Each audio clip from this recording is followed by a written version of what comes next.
করা যাবে না।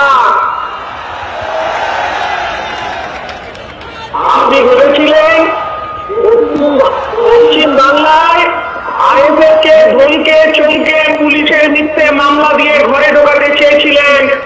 আজকে আপনি পারেননি, আপনি পরাজিত। আপনি সরকার মোল্লা শেখ শাহজাহানকে এস্টাবলিশ করতে গেছেন পশ্চিম বাংলায়। শুনে রাখুন, আমরা নৌসাদ সিদ্দিকীর সৈনিক 5 টাকার কলমের মর্যাদা দেওয়ার জন্য মহামান্য কলকাতা হাইকোর্টকে মান্যতা দিয়ে আজকে আমরা সবাই যেতে পারলাম না। আর আমার যৌবন, আমার 18 যৌবন আজকে দেখিয়ে দিল আইএসএফ কাকে বলে আর নৌসাদ সিদ্দিকী কাকে বলে। 2026 প্রস্তুত থাকুন মমতা বন্দ্যোপাধ্যায়। আপনার সঙ্গে আমাদের বুথে বুথে দেখা হবে। তিলোত্তমার জন্য সারা বাংলা রাত জেগেছে। 2026-এর বুথ পাহারা দেওয়ার জন্য আমার কর্মীরা রাত জাগবে। আমি আমার কর্মীদেরকে বলবো, মাথা ঠান্ডা রেখে মাথা শান্তভাবে আপনারা বাড়ি যাবেন।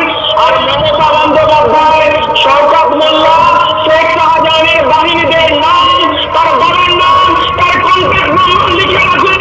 হাইকোর্টে বুঝে নেবে, সুপ্রিম কোর্টে বুঝে নেবে।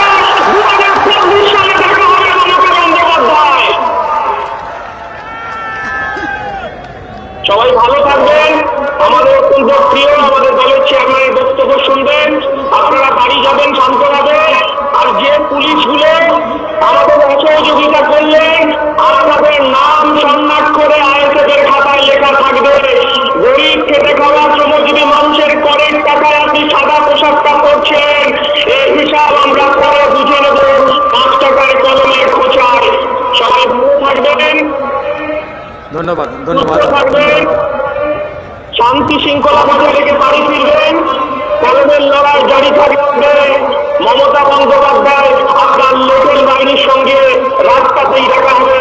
রাস্তাই আমাদের রাস্তা, রাস্তাই